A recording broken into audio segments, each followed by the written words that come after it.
Hey there, what's going on, good peeps? This your man Chris Thorns, as always, coming to you with a news story, and we got one chilling one for you. Getting into it right now, guys. As always, welcome to the show. My name is Chris Thorns. As always, good morning, good afternoon, good evening, whenever you watch my content. As always, like, comment, subscribe, and share. Ladies and gentlemen, we have a wild story, a crazy one is coming out of I want to say this is Oklahoma. Let me make sure I'm giving you the correct information. Yes, this is coming out of Oklahoma City. And what you have here is you have five people whom are dead. Two of them are including children, it says. Well, kind of find out it was the father who did murder suicide. He killed his wife. He killed two of his children. No, actually, he killed more than that. Let's see here. His name is Lindsay Candy. He was 42 years old. He killed his wife. Y'all see the picture going across the screen over there. He killed his wife. She was 39 years old, Lindsay Candy, and sons, 18-year-old Dylan Candy, 14-year-old Ethan Candy, and 12-year-old Lucas Candy. All right. That they are saying that he did. And the family is survived by a 10-year-old. A 10-year-old survived. And the 10-year-old woke up and saw I could just imagine the images that he saw. And he the one made the call to the police. Ladies and gentlemen, let's get into a couple of these clips. We're talking about children being inside this home and being victims of this also. So it's a very tragic, very sad situation. Just after 9:30 Monday morning, a call to 911 notifying police of 5 dead people, 2 of which are children, inside of a home in the Check Hall Estates neighborhood in southwest Oklahoma City. When officers arrived, they made entry into the home and did indeed find 5 people in there who are deceased. The 5 people had injuries all consistent with homicides. Police say 2 of the victims were children. Mustang Public Schools Superintendent Charles Bradley confirming they were both students, a 6th grader who attended Meadowbrook Intermediate and a 9th grade student who attended Mustang High School. Bradley also says one of the other victims was a recent 2023 Mustang High School graduate. He adds, "We are shocked and our hearts are broken. This tragedy simply defies understanding." While this has been a very difficult year for the MPS family, both students and adults may struggle with managing their feelings and reactions to the news. Our crisis response team has been present at schools today and will continue to be in place moving forward for as long as they are needed. Unfortunately, Oklahoma City police say it was a violent ending. This wasn't a gas type of situation or a fentanyl type of situation. These are 5 people who were killed. As police continue to investigate, no suspect has been arrested or identified yet, and they have not released the names of those who were inside or any motive. We're in the very early stages. We hope to have more information for you later, but at this point, just very basic preliminary information. Thanks for watching. Stay updated about breaking news and top stories on the NBC News app or follow us on social media. Okay, guys, always I got to give credit where credit is due. That's, y'all saw that, that's NBC 90, a little nightly news that has covered that. I'm going to play you another clip in a minute. If you paid attention to what the guy said, he said this is not a gas situation or a fentanyl situation. You know, and I find that interesting that he said that because, you know, a lot of stories we've been hearing lately about children dying or people dying in general is caused by fentanyl. You know, either people putting it in their food, putting it in the bottle, or they taking too much of it. You know, fentanyl is playing a major part in a lot of these deaths. So, you know, I find that interesting when he said that, and it makes me wonder, is fentanyl a big thing down there in Oklahoma City? Anybody from Oklahoma, you know, you could tell me if fentanyl is a big thing down there and a lot of people are losing their life to it. Okay, so to carry on, this video was pretty much made before they made the identities, and I told you the identities of everybody who's dead, and I would go through that again and to give you a little meat and potatoes of from what I read, from what I gathered. You know, it started out with an argument. Okay, the police never been to their home. They never had any kind of domestic issues or anything at their home, from what I read. So the question would be, what went wrong here? Something about an argument. What was the argument about? I don't know, but as the story progressed, I guess we would find out, what took place and what was the argument was about. It had to be something serious. Well, this man is up here to take out damn near the whole damn family. Now I am wondering now, was the 10-year-old spared, or did he just totally just miss the 10-year-old? I don't know, but anyway, sad story indeed. And ladies and gentlemen, I want to continue with this next clip.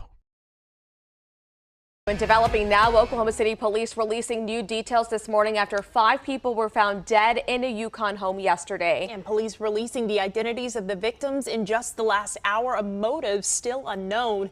KOCO Shelby Montgomery joins us from Oklahoma City Police Headquarters this morning with the latest in this investigation. And Shelby, tell us what you've learned this morning. Good morning. Yeah, so we just learned this was a murder-suicide. Police say the father shot and killed his wife, 3 of his children, and then turned the gun on himself. KOCO was there as police were investigating that scene. They said they did a welfare check, and that's when they found all 5 bodies. Police have identified the victims as 39-year-old Lindsay Candy, 18-year-old Dylan Candy, 14-year-old Ethan Candy, 12-year-old Lucas Candy, and the suspect, 42-year-old Jonathan Candy. There was a 4th child inside the home who was unharmed and turned over to his other family there at the scene. Police right now still don't know why that suspect shot and killed 3 of his children, but if you have any information, they do ask you to call their tip line. Reporting live in Oklahoma City, Shelby Montgomery, KOCO 5 News. All right, and that clip right there belongs to KOCO News. Again, it's not my content, so I got to give credit where credit is due. All right, guys, let's try to, or let me try to give my analysis of what's going on here. Again, we don't know exactly what happened, what caused the arguments, because it look like this story is updating. I mean, as of now, as I speak, I believe it's updating, because I'm just seeing articles where you type in the man's name, it just articles popping up, and their website called Daily Mail, a lot of time they have a lot of more detail about what may have went on, but I think they pretty much got the same thing what these other ones have. All right. But here's what it says right here, what I'm looking at. It says police say a 10-year-old boy awoke to find his parents and 3 brothers shot to death. Again, 10 years old. Last few stories I did about 10-year-olds, they were the one they were doing a crime, but now we got a 10-year-old who woke up and discovered a horrible scene. Again, I can imagine being 10 and waking up to that. Matter of fact, not only 10, waking up to seeing that period that my whole family in the house done been massacred. That right there could probably, that right there would traumatize the hell out of anybody to wake up and see that. They would traumatize the hell out of anybody to see that right there, okay? All right, guys, so let me just say this right here. If I can, let me say this right here. A lot of stories that I do, I'll probably say some off to the wall stuff, where any content creator who do these type of stories, sometimes you may say off the wall stuff and a lot of people are getting their feelings or whatnot. But I can honestly say that, throughout the time I've been doing this, I never really just had a real family member that came and said that they had an issue with me about what I have said, or a friend or a neighbor, whoever came onto the show. Nobody has ever came and said that they had an issue with what I said, except for one person, but that person never came on the show. It was just somebody, that person wasn't even no kin to them. That person was just like, that couldn't be me. All this stuff you said, I would have came in and said this and other stuff. Like, well, you have your right to say what you feel. Like, I'm a right to say how I feel about the situation.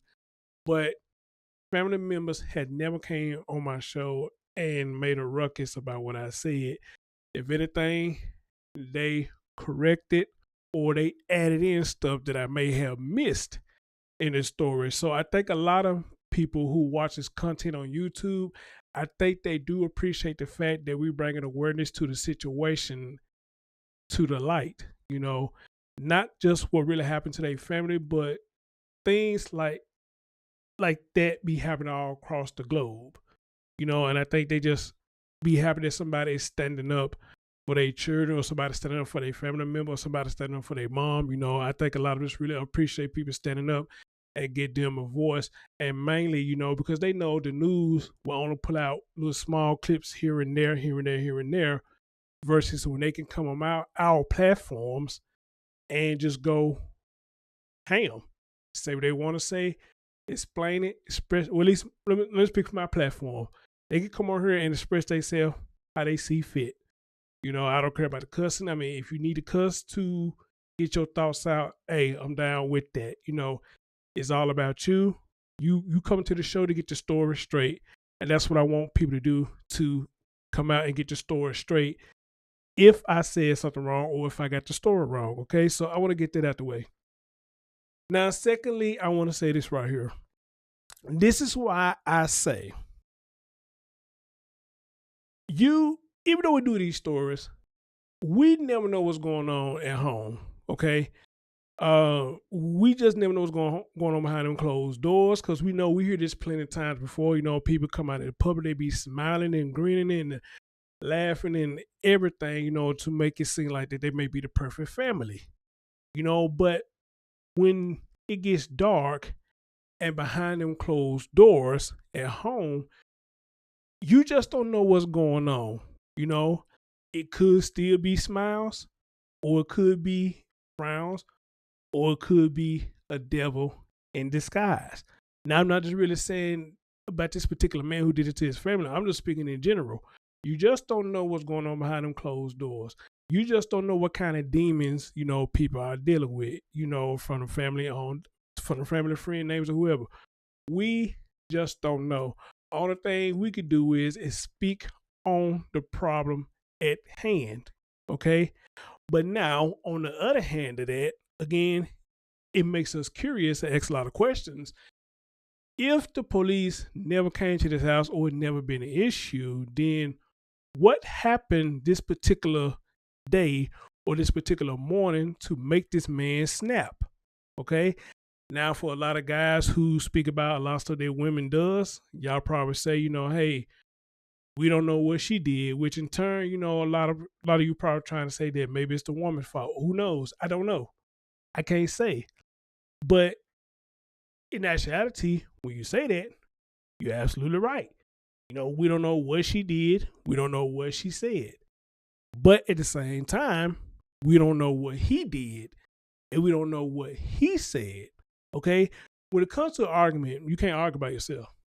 I mean, to be honest, you really can't argue by yourself. Unless you have a real mental issue. That's probably the only way, because you see imaginary people. But when it comes to people like this, married, staying in the same house, got children, all that, I mean, I just don't see no way you're just going to be arguing with yourself. So it takes two to make an argument. But again, what was the argument about? Then you have a son who has graduated. That makes it even worse right there. You know, a child who's graduated. I mean, he's finna get ready to really begin the adult life to see how it is as he grow up now that he's out of school, you know. But now he won't get that chance now, because he's no longer here anymore. Okay. But to go back what I said about all of this is why I tell y'all, man, we need to learn how to leave people the fuck alone. Okay. If you argue with somebody and they tell you they don't want to talk about it no more, I know some people like to force the argument, talk about let's get it straightened out, and I understand the argument when you say that. But with a lot of, in this era that we in, when people say, look, I'm done, leave me alone, I think the best thing you need to do is let people cool off. When they cool down, maybe you can have more of a civil conversation. But if you keep trying to push it, trying to get the situation fixed, you're trying to force the fix, I think in this era that causes a lot of problems. It does. Okay? If the woman says she don't feel like being bothered, hey, leave her alone. Let her cool off. If the man says he doesn't feel like being bothered, hey, leave him alone. Let him cool off. That's just me. y'all might not feel the same way. But the key thing I'm trying to put out there is, look, it's coming the time now when somebody say leave them alone, please leave them alone. Leave them alone, because the thing is, you don't want to escalate the situation and make it worse than what it is. And once you make it worse than what it is, you're going to get a lot of stories like these. And everybody who's get caught in that crossfire, it's going to be held to the captain. You know, the person who commits whatever they did intend for other people to get caught up in it. But hey, they look at it, someone look at it, okay, since you went away, I'm going to get you too. Same thing I said about this story about that 11-year-old boy, or was he 13? 11 or 13 years old, the one where he was trying to protect his mom from the abusive ex-boyfriend. He got caught up in a crossfire and he lost his life trying to protect his mom. In his heart, he felt like he was doing what was right, trying to protect his mom. But in actuality, he shouldn't have been in this situation in the first place, if you ask me. And I think that's sad. He put himself in a situation like that to lose his life. You know, and I still think about this story today, man, you know, because my mom, again, my mom never ever put me in any kind of situation where I was supposed to defend her, anything like that, because she knew how to handle herself. There was one woman who believed in a child should stay in a child place. This is an adult situation. You don't get up in it, no matter how gruesome the situation get. You do not get involved, all right? I'm going to handle this, all right, because I can take care of myself, all right? But a lot of people probably feel different and say, hey, you see somebody do something to your mom, you're supposed to instantly go into protect mode. I can kind of understand that argument as well. But again, you had a lot of parents back in the day that believed in a child should stay in a child place. Now, for one, I agree with that. A child should not be in no adult business at all. At all. You know, so, wow, man, this is tragic. This is tragic. I hate this. I can't wait till they come out with updates. Maybe they can come up with something, or maybe the 10-year-old probably did hear something where he can get them a little insight of what the argument was about. And speaking of the 10-year-old, let me get into this real quick so I get on out of here. And again, guys, if I sound like I'm all over the place, man, you got to understand, man, these stories are crazy. They are real crazy. Again, police say 10-year-old boy woke up to find his parents and 3 brothers shot to death. This come out of Oklahoma City. This, what I'm looking at, was updated today at 10:03 a.m. And it says as follows. A 10-year-old boy awoke to find his parents and 3 brothers dead in their southwest Oklahoma City home, all fatally shot by his father, police said Tuesday. On Monday morning, the boy woke up and discovered what had happened, says Sergeant Gary Knight, describing the scene as carnage. Make no mistake about it, what happened in their residence was nothing short of a massacre, Knight said. Police believe Lindsay Candy, 42, killed his wife, 39-year-old Lindsay Candy, and sons, 18-year-old Dylan Candy, 14-year-old Ethan Candy, and 12-year-old Lucas Candy. Knight said. He said Lindsay Candy then turned the gun on himself. Knight said investigators believe the shooting began after an argument between the parents late Sunday night or early Monday morning. At some point, Jonathan armed himself with a gun. He shot her multiple times, killing her. At that point, he systematically went through the home, shooting and killing the children. Knight said it is not known why the 4th child was spared or a motive for the shooting. He said police had no previous contact with the family, had not previously been called to their home, and that there was no history of domestic violence in the family. Knight said the 10-year-old was placed in the custody of relatives and was physically unharmed. Y'all see what I'm saying? So whatever made this man snap, he took it out on everybody. He took it out on everybody. And again, guys, you know, take heed. You just never know what's going on. And again, the police ain't never been out there. That's quite interesting. That's quite interesting. So the big question is, man, what happened? What happened? But as always, guys, this probably be more coming out throughout the day or whatnot. And I got to find that police conference because I want to hear that for myself. Y'all know our little police conference. But as of right now, you know, for those y'all listen to the sound of my voice and listen to the story, y'all tell me what y'all think about this, man. And wow, this is crazy, man. I'm your man Chris Thorns, and rest in peace to their family, and my condolences to their 10-year-old boy. That's sad, man. They go right there look like a happy family. That's sad, man. Anyway, I'll catch y'all next time. I'm Chris.